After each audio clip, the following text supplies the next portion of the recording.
अस्सलामुअलैकुम। आलमी मरकज़ी ख़ान का तारिक जहांगीरी से मैं मियां हुज़ूर का साहबज़ादा और ख़लीफ़ा हकीम शारिक अहमद तारिकी जहांगीरी आज एक बार फिर आपकी खिदमत में हाज़िर हूँ अपने रमज़ान के खुसूसी ट्रांसमिशन राहत रमज़ान में। सबसे पहले तो तमाम देखने और सुनने वालों को मेरी तरफ़ से रमज़ानुल मुबारक की बहुत बहुत मुबारकबाद। और जैसे कि आप सब जानते हैं कि अल्हम्दुलिल्लाह आज मार्फत और तरीक़त की दुनिया के एक अज़ीम पेशवा हज़रत शेख अब्दुल कादिर जिलानी रहमतुल्लाह अलैह की विलादत का दिन है। तो इसी सिलसिले में हम आपका तारुफ़ सबसे पहले पेश करेंगे, उसके बाद आपकी कुछ तालीमात, कुछ वाक़यात और उसके बाद हम अपने प्रोग्राम का आगाज़ करेंगे। आप हज़रत शेख अब्दुल कादिर जिलानी रहमतुल्लाह अलैह सन 470 हिजरी में बग़दाद के नवाही इलाके जिलान में पैदा हुए और आप हज़रत इमाम हसन जो कि नवासा रसूल हैं, आप हज़रत इमाम हसन के अपने वालिद की तरफ़ से 11वें पोते हैं और हज़रत इमाम हुसैन रज़ी अल्लाह ताला अन्हो के अपनी वालदा की जानिब से 12वें पोते हैं। आपके पीर मुर्शिद का नाम हज़रत सुल्तान शेख अबू सईद मजज़ूबी था। आप हज़रत शेख अब्दुल कादिर जिलानी रहमतुल्लाह अलैह ने अपनी इब्तिदाई तरबियत अपने नाना से हासिल की और आपने अपने दौर में इबादत और रियाज़त में एक कवी रियाज़त और इबादत आपने फरमाई। आपने 14 साल तक गारे हिरा में हर रात एक कुरान मजीद फ़ुरक़ान हमीद को मुकम्मल फरमाया और 40 साल तक आपने इशा की नमाज का जो वज़ू होता है, इशा का जो वज़ू होता है नमाज के लिए, जो इशा का वज़ू होता है वो आपने उस वज़ू से फ़जर की नमाज अदा की। सुभान अल्लाह। आप का एक वाक़या मिलता है कि एक ताजिर आपकी बारगाह में पेश हुआ और उसने आपसे एक अर्ज़ की कि या शेख अब्दुल कादिर जिलानी, मैं ताजिर हूँ और काफ़ी अरसे से मैं तिजारत करता हूँ लेकिन मुझे कोई नफ़ा नहीं होता और आगे भी मुझे नुकसान का अंदेशा है। तो आप सरकार ने फरमाया कि सारी ज़िंदगी लोगों से तिजारत करने से कोई फ़ायदा नहीं हुआ। ए शख्स, तुम अल्लाह से तिजारत करके देखो। तुम अपनी कमाई का एक हिस्सा अल्लाह की रज़ा के लिए अल्लाह की राह में दो, अल्लाह उसके बदले तुम्हें 70% देगा। और ये अब्दुल कादिर तुमसे वादा करता है कि बेशक अगर तुम इस काम को सरअंजाम दोगे तो अल्लाह तुम्हारी मदद फरमाएगा। कुछ अरसे बाद वो शख्स आपके पास लौटता है, वापस आता है, तो उसके साथ 6 ऊँट उसके होते हैं और जब पहली दफ़ा वो आपकी बारगाह में पेश होता है तो वो किसी ऊँट के साथ नहीं आता, पैदल आता है और निहायत ही परेशान और गमज़दा कैफियत में आता है। और जब दूसरी मर्तबा वो आपके पास आता है तो बहुत खुश होता है और आपसे कहता है कि या शेख अब्दुल कादिर जिलानी, मैंने वाकई में सारी ज़िंदगी जो तिजारत करी वो नुकसान में करी और आपने ही मुझे बताया कि असल तिजारत क्या है और मैं बहुत खुश हूँ। सुभान अल्लाह, क्या ही बात है अल्लाह वालों की, माशाल्लाह। तो गौसे पाक का कोई ऐसा कौल भी आप बताएं जो कि उनके मुरीदीन के लिए हो। आप ऐसी कुछ बात हमें तालीम फरमाएं। गौस पाक का एक कौल जो कि आपने अपने मुरीदों के दरमियान बैठ के फरमाया। आप फरमाते हैं कि मुझे कसम है पालने वाले रब की कि जब तक मैं अल्लाह रब्बुल इज़्ज़त के सामने से नहीं हटूँगा जब तक अपने एक एक मुरीद को दाखिले जन्नत ना करा लूँ। सुभान अल्लाह, क्या ही बात है। ये बहुत ही बड़ी खुशखबरी है हमारे लिए, अल्हम्दुलिल्लाह, सादत की बात है। शारिक भाई, ये गौस पाक का आपने तारुफ़ बताया, वाक़यात बताए और मुरीदीन के लिए खुशखबरी भी आपने बताई जो कि गौस पाक ने तालीम की हमें, तो इन्हीं की निस्बत से कोई एक ख़ास रूहानी अमल भी आप तालीम फरमाएँ। देखें, इसका एक अमल जो है आपसे, आपकी निस्बत से इज़हार गौसिया जो कि 111 मरतबा रोज़ाना पढ़ी जाए 40 दिन तक, ठीक है, तो इसकी एक ज़कात अदा हो जाती है। और अगर कोई शख्स इसको रमज़ान में पढ़ना चाहे तो 21 दिन तक रोज़ाना 225 मरतबा इज़हार गौसिया पढ़े, ठीक है, तो उसकी ज़कात अदा हो जाएगी। और इसके बाद इसको मुदामत में रखना चाहें तो किस तरह रखेंगे, कितनी तादाद में? वो मुदामत में जो है वो 11 मरतबा भी पढ़ सकते हैं, 7 मरतबा भी पढ़ सकते हैं, 17 मरतबा भी पढ़ सकते हैं, 41 मरतबा भी पढ़ सकते हैं। ठीक है, लेकिन कोशिश करें कि जो पहले दिन जो अपनी तादाद बनाए उसी तादाद पे कायम रखें अपनी मुदामत। जी, एक बात। दूसरी बात कि इज़हार गौसिया बामौक्कल अगर कोई करना चाहे तो उसकी भी तादाद यही होगी कि 111 मरतबा वो 40 दिन तक पढ़ेगा या फिर 225 मरतबा 21 दिन तक पढ़ेगा। ठीक हो गया, तो उसकी भी ज़कात अदा हो जाएगी। अच्छा मोहतरम, कुछ अहबाब ऐसे होते हैं जो कि कुरान पाक नहीं पढ़ा हुआ, वो अरबी नहीं पढ़ सकते, तो उनके लिए गौस पाक की तरफ से कोई ऐसा मुबारक इसमें मुबारक जिनकी वो ज़कात अदा कर सकें इन दिनों में? देखिए, एक अमल और है जो आपके इसमें मुबारक से मुंसलिक है, या शेख अब्दुल कादिर जिलानी शय्यन लिल्लाह। सुभान अल्लाह। जो शख्स रमज़ान में इस अमल को करना चाहे तो वो रोज़ाना 4444 मरतबा पढ़े और 28 दिन तक इसको जारी रखे, जी, तो इस अमल की ज़कात अदा हो जाती है। बिल्कुल ठीक। और इसमें तर्क जलाली और तर्क जमाली, ये जितने अमाल मैंने आपको बताए हैं, इसमें तर्क जलाली और तर्क जमाली दोनों का परहेज़ रखना है। लेकिन रमज़ान है जी, तो रमज़ान में जो शख्स इज़हार गौसिया बामौक्कल करेगा, ठीक, उसको तर्क जलाली और तर्क जमाली का परहेज़ रखना पड़ेगा। और जो शख्स बामौक्कल नहीं करेगा वो सिर्फ़ तर्क जलाली का परहेज़ करेगा। ठीक। और इसी तरह जो शख्स आपका इसमें मुबारक का जो अमल है, ये जो शख्स करेगा वो तर्क जलाली का परहेज़ करेगा। तर्क जमाली की इजाज़त होगी उसको, यानी कि शहद, दूध, दही वगैरह ये चीज़ें इस्तेमाल कर सकते हैं, ये इस्तेमाल कर ये कर सकते हैं। ठीक है, आपकी तरफ से खुसूसी इजाज़त है? देखें, इज़हार गौसिया अगर कोई पढ़ना चाहे तो उसको इजाज़त है जी। इसके साथ साथ या शेख अब्दुल कादिर जिलानी रहमतुल्लाह अलैह कोई 4444 मरतबा रोज़ पढ़ना चाहे तो उसको भी इजाज़त है। ठीक। लेकिन इज़हार गौसिया बामौक्कल अगर कोई पढ़ना चाहे जी, तो वो बाकायदा इजाज़त ले, हमारे नंबर्स पर रब्ता कर सकते हैं, हमारे नंबर्स पर रब्ता कर सकता है। इसके अलावा हमारे ग्रुप्स पर रब्ता कर सकता है जी। इसके अलावा कमेंट सेक्शन में रब्ता कर सकता है, तो वो रब्ता करके फिर इजाज़त ले इंशाअल्लाह, और फिर इस अमल को शुरू करें। हमारे पास एक मरीज़ ने रब्ता किया रूहानी इलाज के हवाले से। उनका बेटा है 12 साल का। उस बच्चे में इंसानी एक बच्चा है, जादू के ज़रिए जो है कुत्ते की खसलतें पैदा कर दी गई हैं। तो ये कैसे होता है, कैसे किया जाता है ये, और फिर इससे हम किस तरह निजात हासिल करें कि हमारा बच्चा जो है वापस पहले की तरह हो जाए और इन तकलीफ़ से जो है बाहर आ जाए, एक खुशहाल ज़िंदगी गुजार सके? देखें, सिफली की दुनिया का ना जी, एक राक्षस है जिसका नाम है भैरव। भैरव जो शख्स इसका आमिल होता है ना, और जिस शख्स के पास ये हाजिर होता है, सही, वो शख्स जो है ना जादू के ज़रिए किसी बच्चे में या किसी इंसान में, जादू के ज़रिए किसी बच्चे में या किसी इंसान में ये खसलतें पैदा कर सकता है।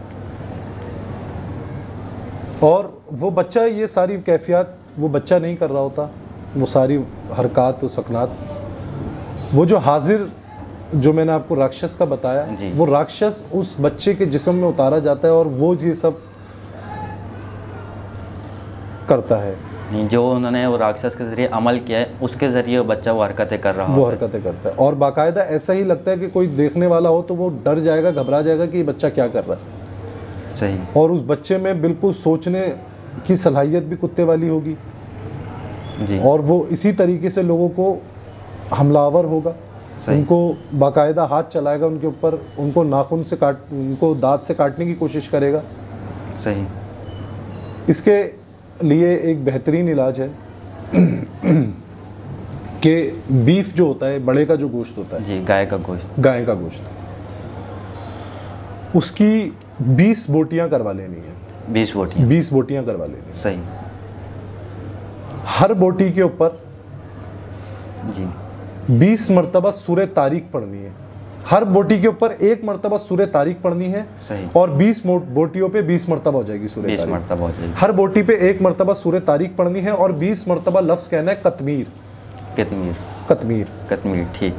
1 मरतबा सूरह तारीक एक बोटी पे पढ़ के 20 मरतबा कतमीर कहेंगे। सही। इस तरीके से 20 बोटियों के ऊपर 20 मरतबा इसी यही तरीके तरकीब पे है, ये पढ़नी अमल है। करना है। हाँ। सही। उसके बाद उसके हाथ के नाखून, जी। एक बोटी एक हाथ की एक उंगली के नाखून पे लगानी है, दूसरी सही। दूसरी उंगली के नाखून पे, तीसरी उंगली के नाखून पे, चौथी उंगली के नाखून पे, पांचवी। सही। 5 बोटियां एक हाथ पे, 5 बोटियां एक हाथ पे, 5 बोटियां सीधे पैर पे, फिर 5 बोटियां उल्टे पैर पे, नाखून पे ही लगा के सही। उसको छुआनी है। सही है, छूनी है ठीक। उसके नाखूनों पे। उसके बाद वो बोटी जो है ना कुत्तों को खिला देनी है। कुत्तों को खिला दें वो। वो गोश्त जो होगा वो कुत्तों के आगे डाल दें, वो कुत्तों को खिला दें। सही। इस अमल को 20 दिन तक रोज़ाना इसी तरतीब से दोहराना है। ये जारी रहेगा। ये जारी रहेगा इसी तरीके से। सही। तो इंशाल्लाह इसका मुकम्मल इलाज 20 दिन में हो जाएगा इस तरीके से। माशाल्लाह, आपने बहुत ही आसान अंदाज में समझाया। ये जो आपने तरीक़ेकार बताया है, ये जिनका मामला है उनको आपकी तरफ से इजाज़त है वो कर सकते हैं? जी बिल्कुल इजाज़त है। अल्लाह ताला उनके बच्चों की इस परेशानी को दूर करे, आमीन। और इस तकलीफ़ से निजात दे। इसके अलावा अगर दीगर भी इस तरह कोई मामलात होते हैं तो वो इसी तरीक़ेकार से जो आपने तरतीब तालीम फरमाई है वो लोग भी कर सकते हैं? अगर उनके कोई बच्चे हैं उनमें ये कैफियत वगैरह पाई जाएँ तो वो? बिल्कुल, ये इसके लिए किसी इजाज़त की ज़रूरत नहीं है, एक तरतीब है जी। और वो तरतीब मैंने बता दी है। तो कोई भी शख्स जो हमारी इस गुफ्तगू को सुने और उसके साथ ये तकलीफ़ या ये परेशानी हो, ज़रूरी नहीं है वो किसी बच्चे के साथ हो, किसी बड़े के साथ हो सकती है, बूढ़े के साथ हो सकती है, किसी खातून के साथ हो सकती है। तो हर शख्स इस तरतीब से करेगा तो इंशाल्लाह 20 दिन में उसका इलाज हो जाएगा इंशाल्लाह। अच्छा, जो आपने फरमाया कि कुत्तों को वो बोटियाँ डाल देनी है पढ़ाई करने के बाद, नाखून पे छूकर उसको फिर डाल देनी है, तो वो घर के बाहर कहीं भी किसी भी कुत्ते को डाल सकते हैं या कोई उसके लिए कहीं दूर जाना पड़ेगा, किसी भी जगह कर सकते हैं या कोई ख़ास तरीका इसका भी? नहीं, कोई ख़ास तरीका नहीं है। इसको किसी भी कुत्ते को आप डाल दें, वो कुत्ता खा ले और ये अमल मुकम्मल हो जाएगा इंशाल्लाह। बहुत शुक्रिया। इसी तरह एक भाई का और सवाल है, वो कहते हैं कि गुर्दों का पेशाब कम बनाना, और पेशाब जब आता है तो वो तकलीफ़ के साथ आता है, उसमें दर्द होता है, तो इसके लिए आप कोई नुस्खा तालीम फरमाएँ? इसके लिए उनको चाहिए कि अजवाइन देसी, जी, कलौंजी, मेथरा, सही, सौंफ जी, और घोकरू, ये 5 चीज़ें। ये 5 चीज़ें हम वज़न ले लें। ठीक। अच्छा, मेथरा और मेथी दाना ये 2 अलग अलग किस्में हैं। सही। बाज़ लोगों को इस बारे में नहीं पता होता। जी। मेथी दाना जो होता है वो छोटा होता है, मेथरा जो होता है वो बड़ा होता वो बड़ा होता है। सही। है। तो इस चीज़ का ख्याल रखें कि इस नुस्खे में जो है वो मेथरे का इस्तेमाल करना है। सही। यानी अजवाइन देसी लेंगी 50 देसी ग्राम, अजवाइन। जी। फिर कलौंजी लेंगे 50 ग्राम, सही। मेथरा लेंगे 50 ग्राम, सही। सौंफ लेंगे 50 ग्राम जी। और घोकरू लेंगे 50 ग्राम। सब चीज़ें 50-50 इन ग्राम सबको फिर अलग अलग पिसवा लेना है, सही। पाउडर फॉर्म में ले आना है इसको। ठीक है। फिर इसको मिक्स करवा लेना है जी। और इसको आधी चमची 2 टाइम सुबह नाश्ते के बाद, रात खाने के बाद सही। पानी से लेना है। पानी से लेना। सही। तो अभी सुबह सहरी में और अभी रमज़ान मुबारक सुबह सहरी के बाद और रात में अफ्तारी के बाद, इस 2 टाइम ये इस्तेमाल 2 टाइम इसको इस्तेमाल करें। ये कि रमज़ान का महीना शुरू हो चुका है जी, तो लोग पानी का कम से कम इस्तेमाल करते हैं। तो इसके लिए लोगों को चाहिए कि इफ्तार से सहरी के दरमियान जी, पानी का ज़्यादा से ज़्यादा इस्तेमाल करें सही ताकि गुर्दों की तकलीफ़ में मुब्तला ना हो। सही, बहुत शुक्रिया। इसी तरह हमारे भाई ने रब्ता किया है ख्वाब की ताबीर के हवाले से कि ख्वाब में सांप का देखना कैसी अलामत है। देखो, जो ईमान की हालत में ख्वाब में सांप को देखेगा, जी कोई मुसलमान ख्वाब में सांप को देखे, तो इससे मुराद जो है ना दुश्मन की है। दुश्मन, हाँ। अब वो सांप को जिस कैफियत में भी देखेगा ना, जी तो इसकी यही अलामत है कि उसका जो दुश्मन है वो उसी कैफियत में उसके साथ है। सही, अब इसकी मुख्तलिफ़ अलामतें हैं, सही, मुख्तलिफ़ कैफियत हैं। अब कोई ऐसा देखता है कि मैंने सांप पाला है, सांप है मेरे साथ है, मैं उसको खिला रहा हूँ, पिला रहा हूँ, तो इसका मतलब है उसका कोई बहुत करीबी, कोई दोस्त, कोई ऐसा अहबाब है तो उसका बहुत करीबी है। सही, ज़ाहिरी उसके लिए बहुत अच्छा है, लेकिन वो उसका दुश्मन है। वो दुश्मन है। हाँ। अब इसी तरह वो देखता है कि मेरा कोई दोस्त, कोई सांप है, वो हमलावर हो रहा है मुझ पर, जी तो इसका मतलब है कि दुश्मन जो है वो उसको नुकसान पहुंचा सकता है या उसको नुकसान पहुंचाने की कोशिश करेगा। सही, ठीक है। तीसरा ये कि वो सांप को देख रहा है, उससे डर रहा है, जी तो इसकी भी यही अलामत है कि दुश्मन जो है वो उसको नुकसान पहुंचाएगा या फिर नुकसान पहुंचा चुका है। सही। तो इसके और साथ क्या अगर किया कोई गैर मुस्लिम इसको देखे, इस ख्वाब को, सांप को ख्वाब में देखे, तो वो उसके लिए दौलत की अलामत होती है, सही, और दुनिया पाने की अलामत होती है, दुनिया में तरक्की होगी। सही। तो जैसे आपने फरमाया कि मुसलमान कोई देखे तो उसके लिए दुश्मनी की अलामत है, तो आप इसके लिए भी कुछ तालीम फरमाया कि अगर वो इस तरह का ख्वाब देखता है और उसको लगता है कोई दुश्मन मुझ पर हमला करेगा, कोई हमला कर रहा है, तो इसके नुकसान से, उसके शर से बचा जाए, तो किस तरह बचें? देखो, अगर कोई शख्स सांप को अपने घर में देखे, जी, तो वो अपने घर में 3 महीने तक, यानी 3 मरतबा हर माह आयत करीमा 1.25 लाख मरतबा ख़त्म करवाए। सही, और हर माह 3 मरतबा इसको करे, यानी 3 माह तक करवाए ख़त्म शरीफ आयत करीमा का। सही, 1.25 लाख मरतबा एक दिन में ख़त्म कराए। जी। और अगर कोई ऐसा देखता है कि मेरे कारोबारी जगह पर है, जी, तो वो शख्स अपने कारोबारी जगह पे बैठ के सूरह मुज़म्मिल शरीफ पढ़े, सही, सूरह मुज़म्मिल की तिलावत, सूरह मुज़म्मिल की तिलावत करें। और अगर कोई शख्स ऐसे देखता है कि वो बाहर देख रहा है या दोस्तों में, यानी कि ऐसे देख रहा है कि वो घर से बाहर है, ना तो कारोबारी जगह पे है ना घर में है, बाहर किसी जगह पे है, जी, तो वो फिर अपने लिए जो है ना रोज़ाना 11 मरतबा या 41 मरतबा जो है ना आयतल कुर्सी पढ़े, जी, उसको पानी पे दम करे और वो पानी पिए, और अल्लाह से दुआ करे कि अल्लाह ताला मुझे हर किस्म के शर से महफूज रखे। आमीन। ठीक। इसी तरह शरीक भाई, कुछ हमारे लोग हैं जो हमारे अहबाब हैं, जो कि उन्होंने इस्तिखारे के लिए हमें मसाइल अपने भेजे हैं, वो आप तक पहुँचाए गए, आप उनका जवाब भी तालीम फरमा दें। उनके मसाइल हैं कुछ इस्तिखारे। अच्छा, ये इस्तिखारे आपने मुझे 3 दिए हैं। जी, पहला इस्तिखारा जो है, इनका जो कोड नंबर है वो 313 है। जी, 313। इनको आप बता चुके हैं कि कराची में एक भाई का सवाल है कि मैं एक जगह शादी करना चाहता हूँ, पसंद की, मेरे लिए बेहतर रहेगा वहाँ शादी करना। जी, इनका नाम और वालदा का नाम आपने तहरीरी बताया हुआ है, लेकिन हमने कोड बताया है, तो वो भाई समझ जाएंगे कि इस्तिखारा किसके लिए है। कि उन्हें कोड बता दिया गया, उन्हें कोड बता दिया गया। सही है।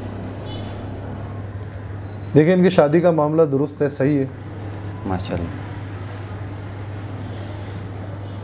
थोड़ी सी मुश्किलात आएंगी, लेकिन इंशाअल्लाह शादी के मामलात बन जाएंगे। असबाब, अल्लाह ताला असबाब पैदा कर देगा इंशाअल्लाह। दूसरा इस्तिखारा जो है वो, इनका कोड नंबर है 314। जी, ये खातून के लिए इस्तिखारा है। पंजाब से एक साहब का सवाल है कि मेरी वालदा की तबीयत ठीक नहीं है, दिल तेज़ धड़कता है, बेचैनी और घबराहट होती है, क्या मसला है और इसका हल क्या है? इन खातून का भी नाम लिखा हुआ है। जी, इन खातून के साथ जो है ना वो ऊपरी असरात के मामलात हैं। सही, और साथ में जो है वो इनको जिस्मानी भी मर्ज़ है। जी, ये किसी डॉक्टर से अगर कंसर्न करें तो इनका मर्ज़ डायग्नोज हो जाएगा। सही, और साथ में ये किसी अपने रूहानी मुअल्लिज से जी, इसका इलाज कराएं, तो इंशाअल्लाह इस मर्ज़ में जो है ना इनको आराम आ जाएगा और ये मसला ख़त्म हो जाएगा। तीसरा जो मसला है उनका कोड नंबर 315 है। जी। इनका मसला ये है कि जॉब का मसला है, काम नहीं है, और अगर कहीं नौकरी मिलती है तो कुछ दिन बाद काम से निकाल दिया जाता है, कोई अच्छी और मुस्तकिल नौकरी नहीं मिलती। जी। देखें, इसके लिए मैं आपको ये बताऊंगा कि जैसे कि मैंने आपको इस प्रोग्राम की शुरुआत में हज़रत शेख अब्दुल कादिर जिलानी रहमतुल्लाह अलैह का वाक़या बताया। जी बिल्कुल। तो मैं ये समझता हूँ कि हर मुसलमान को जी इसी तरतीब को अमल में लाना चाहिए, बेशक, और वो अल्लाह की राह में जो है ना, अल्लाह से तिजारत करे, अल्लाह की राह में ख़र्च करे। बिल्कुल। एक बात। दूसरी बात, अगर ये शख्स कुरान शरीफ पढ़ा हुआ है जी तो रोज़ाना फ़जर की नमाज के बाद सूरह अल माइदा की आयत नंबर 114 आयत नंबर 114 की एक तस्बीह रोज़ाना पढ़े फ़जर की नमाज के बाद। सही। इसके अलावा सूरह मुज़म्मिल शरीफ जी रोज़ाना 3 मरतबा पढ़ ले, 2 मरतबा पढ़ ले, 1 मरतबा पढ़ ले फ़जर की नमाज के बाद सही। और दुआ से पहले, नमाज के बाद दुआ से पहले सूरह मुज़म्मिल, इन वज़ाइफ को करे। और अगर कुरान शरीफ नहीं पढ़ा हुआ तो या फ़त्ताह हो या रज़्ज़ाक़ हो, सही, ये 313 मरतबा पढ़े। अब इसने करना ये है कि इसने नमाज पढ़ ली, सलाम फेर लिया। जी। सलाम फेरने के बाद ये 3 वज़ाइफ में से कोई भी एक वजीफ़ा करे। सही। उसके बाद जब दुआ करे ना तो अल्लाह से अहद करें। सही। अल्लाह से अहद करें कि मैं तुझसे तिजारत चाहता हूँ। बहुत खूब।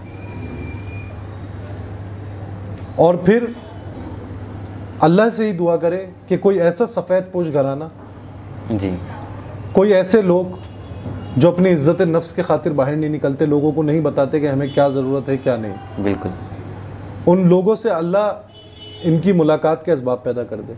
सही। और फिर इनको चाहिए कि अगर ये उनकी मुआवनत करते हैं, मदद करते हैं जी अल्लाह की रज़ा के लिए, बिल्कुल, तो ये ऐसे करें कि एक हाथ से अगर उनकी मदद करें तो दूसरे हाथ को पता ना चले। माशाल्लाह, बहुत खूब। ठीक है। इससे क्या फ़ायदा होगा? इससे ये फ़ायदा होगा कि ये शख्स जो भी इस अमल को करे वो उस घर की फ़िक्र से निकले। सही। यानी कि जब काम के लिए निकले, जॉब के लिए निकले, नौकरी के लिए निकले, ढूंढने के लिए, तो उसकी फ़िक्र में निकले, और कम से कम एक इतना अमाउंट उनको दे दे कि उनका 10-15 दिन, 20 दिन, 1 महीना जो है वो गुजारा हो जाए, गुजारा हो सके उनका, अखराजात वगैरह, राशन, अखराजात उनके राशन के इतने कर ले कि उनका महीने 15 दिन, कम से कम 10 दिन का तो गुजारा हो। बिल्कुल। ठीक है। अपनी कमाई में से इतना हिस्सा निकाल ले। जी। और फिर जैसे जैसे उसकी कमाई में इजाफा हो, तरक्की में इजाफा हो, वो वैसे वैसे अपने जो है वो लोग, घराने, वो लोग जो है ना बढ़ाना शुरू कर दे। सही। लोगों की मदद ज़्यादा से ज़्यादा करे, ज़्यादा से ज़्यादा घरानों की, ज़्यादा से ज़्यादा ख़ानदानों की, ज़्यादा से ज़्यादा लोगों की मदद करे। बिल्कुल। उसकी अपनी आमदनी बढ़ती रहती है तो वो सदक़ात खैरात में भी तो जब वो उसकी फ़िक्र, यानी कि जब वो दूसरे घरानों की फ़िक्र में निकलेगा ना जी, तो अल्लाह उसको अपने घर की फ़िक्र से आज़ाद कर देगा। सुभान अल्लाह, बेशक बेशक। और मियाँ हुजूर का एक फरमान है, मियाँ हुजूर फरमाते कि बेटा पैसे से पैसा नहीं जोड़ना चाहिए, बिल्कुल, नसीब से नसीब जोड़ना चाहिए। सुभान अल्लाह, बहुत ही आला बात। तो यहाँ हमें जी नसीब से नसीब ही जोड़ना है। बिल्कुल। तो जब हम इस बात को अमल में लाएंगे और इस सिलसिले का आगाज़ करेंगे और लोगों की मुआवनत करेंगे, मदद करेंगे, ख्याल करेंगे उनका, जी, उनकी परेशानी हम समझेंगे बिल्कुल, और उनकी मदद करेंगे, तो इंशाअल्लाह अल्लाह की मदद आएगी और वो शख्स नौकरी में भी तरक्की पाएगा, कारोबार में भी तरक्की पाएगा, रोज़ी रोज़गार में भी कुशादगी पैदा होगी। बेशक। और ये अमल सबसे अच्छा अमल है, इससे बेहतरीन अमल कोई नहीं है। बेशक, ये हमारे बुजुर्ग हैं दिन की तालीमात में। अल्हम्दुलिल्लाह, माशाल्लाह, बहुत ही अच्छा। इसी तरह सारिक भाई, बहुत से लोग होते हैं जो अपना सवालात अपना करना चाहते हैं और आपसे कुछ अपने मसाइल के बारे में हल जानना चाहते हैं, तो क्या वो हमारे इस प्रोग्राम में अपने सवालात वगैरह कर सकते हैं? देखें, ये प्रोग्राम हमने रखा ही ऐसे लोगों के लिए है जी, जो किसी न किसी परेशानी में मुब्तला है। बिल्कुल। अब चाहे वो जिस्मानी अमराज में मुब्तला है, वो तिब के हवाले से हमसे कुछ सवाल करना चाहते हैं, कोई नुस्खे जात पूछना चाहते हैं, कोई टोटके पूछना चाहते हैं जी, या अमलियात के शर में फंसे हुए हैं, जी, उस तकलीफ़ में मुब्तला हैं, तो बज़रिया अमलियात वो अपनी कैफियत बता के कि हमारे साथ, जैसे आप तुमने एक सवाल किया मुझसे कि ये बच्चा इस मर्ज़ का शिकार है जी, और जादू के ज़रिए हुआ है, तो इसका जादू का क्या तोड़ होगा, क्या इसका इलाज होगा, क्या तरतीब होगी। बिल्कुल, इस तरीके से कोई शख्स अगर सवाल करना चाहे, या फिर कोई ऐसे जो अमलियात की फ़ील्ड से ताल्लुक़ रखते हों, रूहानियत की फ़ील्ड से ताल्लुक़ रखते हों, जी, और शागिर्द हों, मुरीदीन हों, स्टूडेंट्स हों, और वो कोई अमल करना चाहते हों, उसकी तादाद मालूम करनी हो, जी, उसका तरीक़ेकार मालूम करना हो, तो उस तरीके का सवाल।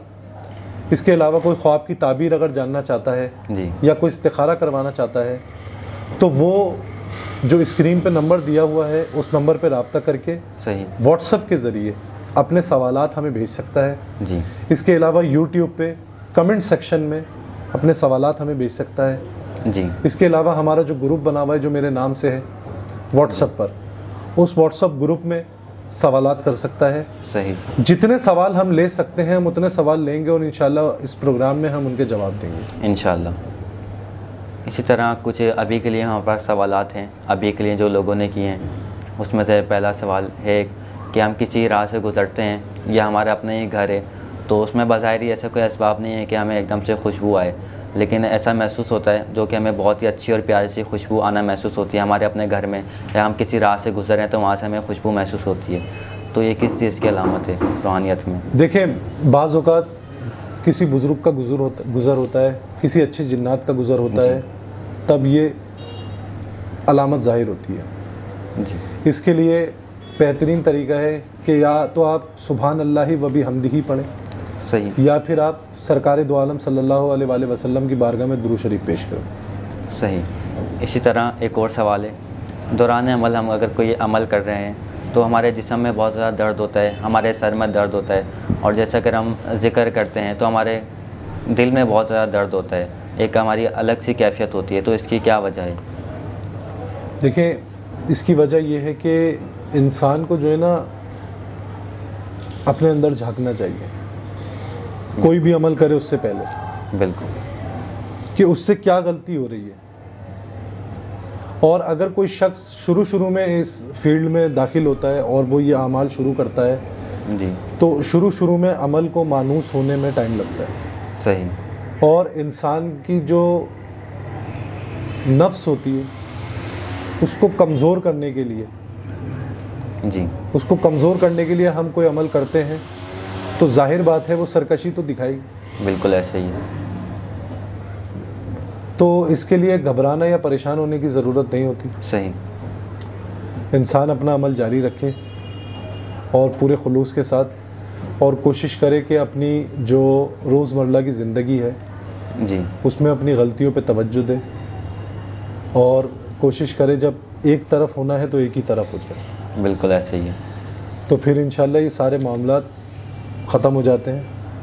फिर इंसान को ख़ुद इन अमाल से और इन अमाल को ख़ुद उस इंसान से मोहब्बत हो जाती है। सुभान अल्लाह, बहुत ही अच्छा कलाम फरमाया आपने। इसी तरह अगर कोई भी अमल हम करते हैं, जो भी आमली नज़र आते हैं या जो नए लोग भी अमल कोई करना चाहते हैं, तो हर एक के लिए है ये कि कोई भी हम अमल करें तो उसमें हमारी नीयत क्या होनी चाहिए, किस नीयत से हम वो अमल पढ़ें?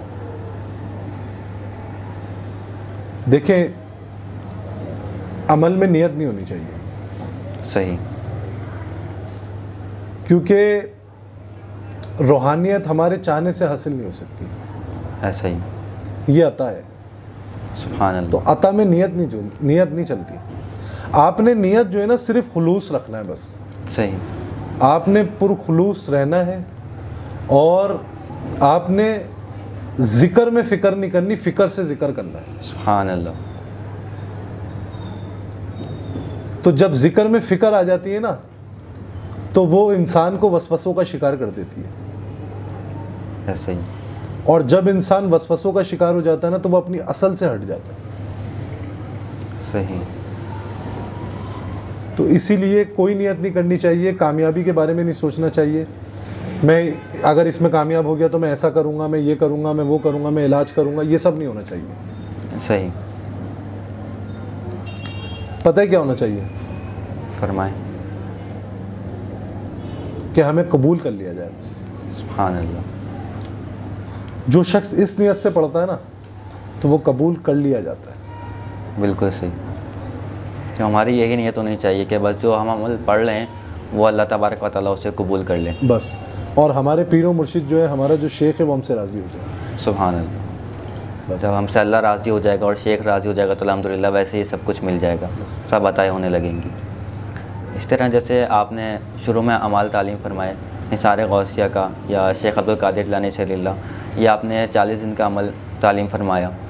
तो अभी रमज़ान मुबारक का महीना है, इसके में काफ़ी लोग हैं हमारे जो कि एतिकाफ़ में ही बैठेंगे, तो वक्त और जगह की अमाल में पाबंदी होती है। तो जो लोग एतिकाफ़ में बैठेंगे उनकी जगह चेंज हो जाएगी। अगर घर में पढ़ लें तो बाकी दिन वो एतिकाफ़ में बैठ के पढ़ सकते हैं या नहीं, जगह तब्दील कर सकते हैं अपनी? देखिए, जहाँ ऐसा मामला हो ना, उस मामले में तो उनके लिए गुंजाइश है। सही। वो कर सकते हैं, ठीक है जी। क्योंकि जाहिर सी बात है, एतिकाफ़ करेंगे तो एतिकाफ़ में भी इबादत ही करेंगे। बिल्कुल। तो अच्छे काम के लिए बढ़ लें जी, तो कर सकते हैं, सही। ठीक है। लेकिन कोशिश उनकी ये हो कि मुसल्ला, जी, तस्बीह और वक्त वो एक रखें, एक ही।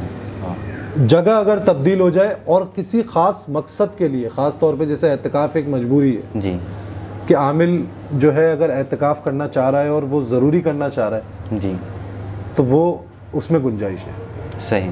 लेकिन अगर किसी काम में, किसी दुनियावी किसी मकसद के लिए, दुनियावी काम के लिए, दुनियावी मकसद के लिए, दुनियावी तरक्की के उसके उसूल के लिए कि अगर इधर उधर जाना चाहता है तो तब उसको इजाज़त है। इसमें गुंजाइश नहीं है, इसमें जगह गुंजाइश तब्दील नहीं है, कर इसमें सकते। इजाज़त हम पढ़ाई करें जो कि हम और घर में कोशिश इस्तेमाल करें, जो भी शख्स किसी भी अमल पे बैठे, किसी भी ज़कात अदा करने के लिए बैठे, तो खुशबू का इस्तेमाल लाजमी करें।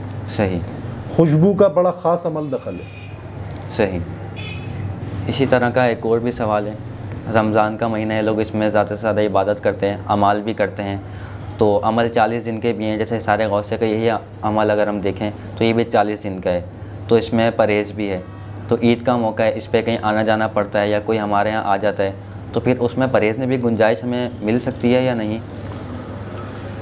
देखिए, इसकी ये तरतीब होती है कि अगर कोई शख्स, पहले तो आमिल को चाहिए कि जो भी शख्स इस अमल पे बैठे ऐसे 40 दिन के, जी, तो वो कोशिश करे रमज़ान से पहले 10 दिन पहले बैठ जाए, सही, 12 दिन पहले बैठ जाए, 15 दिन पहले बैठ जाए। लेकिन फिर भी अगर कोई बैठ जाता है और अमल जारी शुरू कर देता है, तो 28वें रोज़े से लेकर और तीसरी ईद तक जी, उसके लिए गुंजाइश का मामला है। वो अपने जो परहेज़ है उनको तर्क कर सकता है, सही।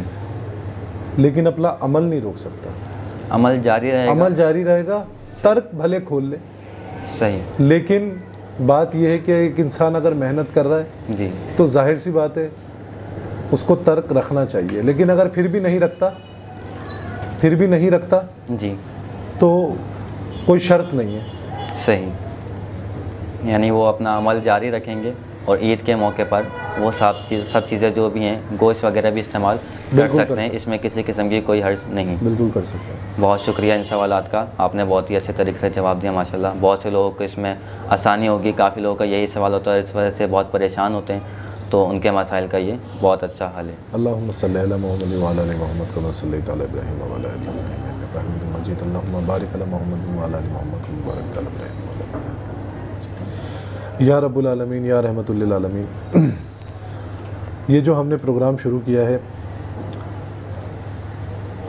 जितने लोग परेशान हाल हैं और हमारे इस प्रोग्राम को देखने के बाद हमारे जो हमने उनको चीज़ें बताई, जो अमाल बताए, उन पे अमल करने से अगर किसी शख्स को फ़ायदा होता है तो या रब्बुल आलमीन उसका सवाब तो हमारे नाकिस अमल के मुताबिक नहीं, अपनी आला शान के मुताबिक अता फरमा। आमीन।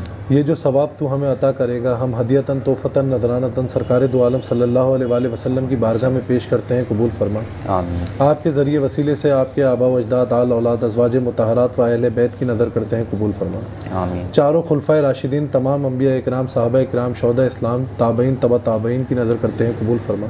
आमीन। तमाम औलिया अल्लाह की बारगाह में पेश करते हैं, बिलखुसूस सुल्तानुल औलिया हज़रत शेख अब्दुल कादिर जिलानी रहमतुल्लाह अलैह की बारगाह में पेश करते हैं, कबूल फरमा।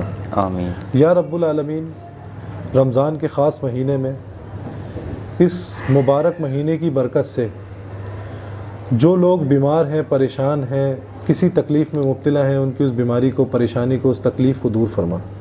या रब्बुल आलमीन, इनके दिलों को, इनके घरों को अपनी नेमतें, अपनी रहमतें, अपनी बरकतों को नुज़ूल फरमा। आमीन। या रब्बुल आलमीन, हम सब को दीन की सिलसिले की मियाँ हुजूर की और मखलूक खुदा की खिदमत करने की तौफ़ीक़ अता फ़रमा। आमीन। या रब्बुल आलमीन, मियाँ हुजूर को उम्र खिज़री अता फ़रमा। आमीन। मियाँ हुजूर का साया तादेर हमारे सरों पे कायम व दायम फरमा। आमीन। मियाँ हुजूर को जोड़ जोड़ तवानाई अता फ़रमा। आमीन। या रब्बुल आलमीन, हमें इसी तरीके से इस्तिकामत के साथ चलने की तौफ़ीक़ अता फ़रमा। आमीन। या रब्बुल आलमीन, हमारा ख़ात्मा बिल खैर फरमा। आमीन। ए खालिके हर बुलंदी व पस्ती, शिशी चिस्ता बकंज हस्ती, इल्मो अमलो फ़राग दस्ती, ईमानो आमान तंदुरुस्ती। सुबहान रब्बिका रब्बिल इज़्ज़ति अम्मा यसिफ़ून व सलामुन अलल मुरसलीन वल्हम्दुलिल्लाहि रब्बिल आलमीन बिरहमतिका या अरहमर राहिमीन बहक ला इलाहा इल्लल्लाह मुहम्मदुर रसूलुल्लाह।